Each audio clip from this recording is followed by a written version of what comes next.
Sons of God, it's time to get together again. Look, we have a great path of learning about Islam to educate ourselves, so we are better equipped to witness to the love of Christ and his righteousness. Let's walk it with humility, with open hearts, and with the word in our hands.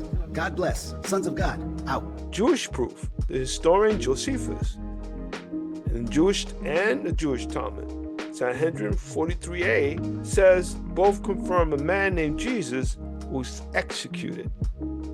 The dilemma is, if the crucifixion was a mirage or a substitution, as many Muslims claim, why did God allow his enemies and his followers to believe a lie for 600 years until the Quran was written? Forgive me for laughing, man. You understand? But, True. Right? So number 3, the logic of the Islamic dilemma.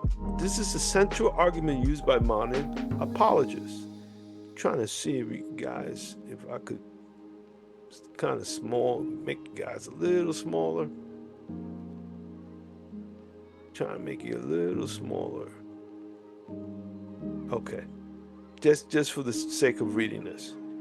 And this is the central argument used by modern apologists to show that the Quran and the Gospel cannot both be true. Right? The Quran's command, let the people of the Gospel judge what Allah has revealed. Surah 5:47. 2. The Gospel's content. The Gospel declares Jesus is the Son of God who died for the sins and rose again. 3. Logical conclusion. If the Gospel is true, Islam is false because it denies the sonship and the cross. If the Gospel is corrupted, guess what? The Quran is false because it commanded people to follow a corrupted book. True. There's no way of winning for Islam. There's no. The only way they believe that they think they're winning is because they subject themselves to the lie within their own sphere. Yeah. When it's attacked from the outside by Christians, and those are very well equipped, like people like Logic, people like David Wood, people like Sam Shimon, and so on, and so many others who are so well equipped that is what they do, is their wheelhouse.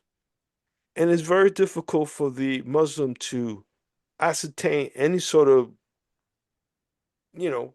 outlet for them, because they live within a sphere where they spew back and forth the same sort of false truths.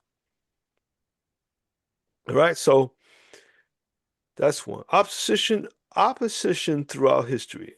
Jesus was not a religious figure. He was a political disruptor whose followers survived these centuries of the Roman state-sponsored persecution. The sword, King Herod and Pontius Pilate, the law, Emperor Nero, Domitians, and Diocletians. The pen, philosophers like Celsius and Papirius. The outcome, Christianity conquered the Roman emperor not by the sword, by the word of their testimony and their willingness to die for the truth of the resurrection. That is how Rome was conquered. Understand? And when I say conquered, it would take 312 years or a little less to bring someone in high influence and power, right, to come and accept Jesus as his God, right? We know the history. And so that's how it was conquered. It wasn't conquered because we had warriors on horses raping and pillaging those in power, but they came to know the Lord by what? By his love and by the sacrifice that they saw, by people that are willing to give their lives to him, because they know that the Lord will give their life and more in eternity. All right? So,